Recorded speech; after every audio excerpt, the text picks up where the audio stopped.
You're listening to the audio production of Twisted Innocence by Terri Blackstock, published by Zondervan, and read by Nan Gurley.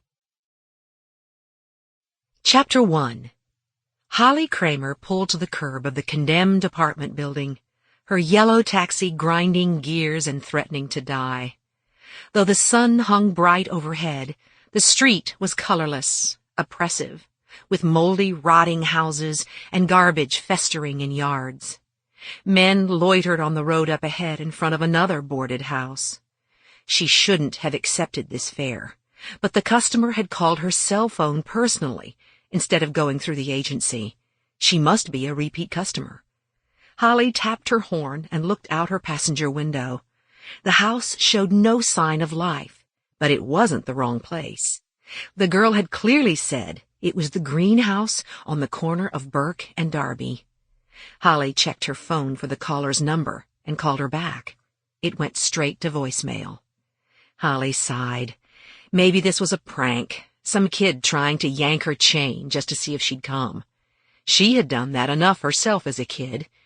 Back when she was still Panama City's party girl, she'd done things under the influence that had been even more childish, like calling a guy 14 times when she knew he was with his girlfriend, just to create trouble in paradise. She and her friends would giggle hysterically at the fight they imagined ensued, but the next day, as she nursed the punishment of a hangover, she would hate herself for it. Not ready to give up on this fare just yet, Holly honked the horn again. The men up the street turned to look at her. Getting nervous, she reached into the pocket of her door, but of course her pistol wasn't there. It was against the law for a cabbie to carry a firearm inside the car while they were on duty. It was locked safely in her trunk. She thought of bucking the law and getting it out, but that would call more attention to her. This was stupid. She was a mother now, and the last place she should have been was in the slums, waiting for someone to blow her head off just for target practice. But what if the woman who'd called wasn't a kid at all, but someone stranded here who desperately needed a ride? 2 minutes. Then I'm leaving, Holly whispered. The loiterers up ahead were showing too much interest in her, and two swaggered toward her. That's it. I'm out of here. She shifted into drive. Wait!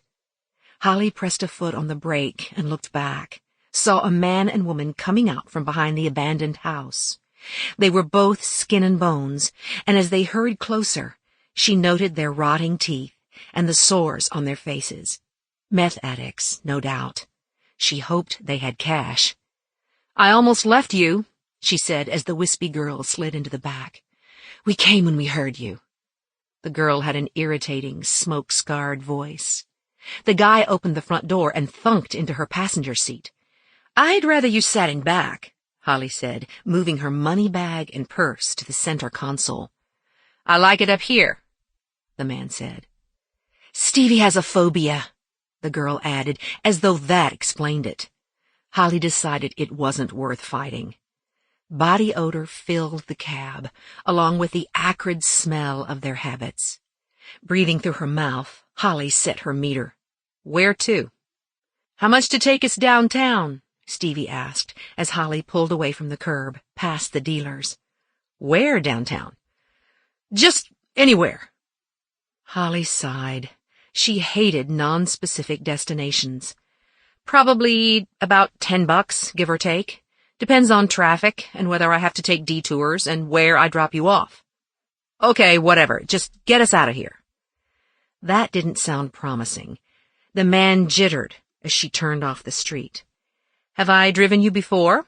She asked, glancing at the girl in her rearview mirror. You didn't call through the agency.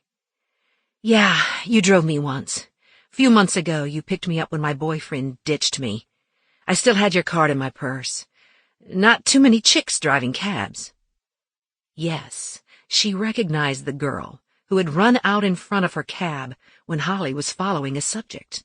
She'd had no choice but to give her a ride. The girl had deteriorated since then. Her habit was slowly eating away at her. Holly didn't try to figure out why they'd wanted a woman driver.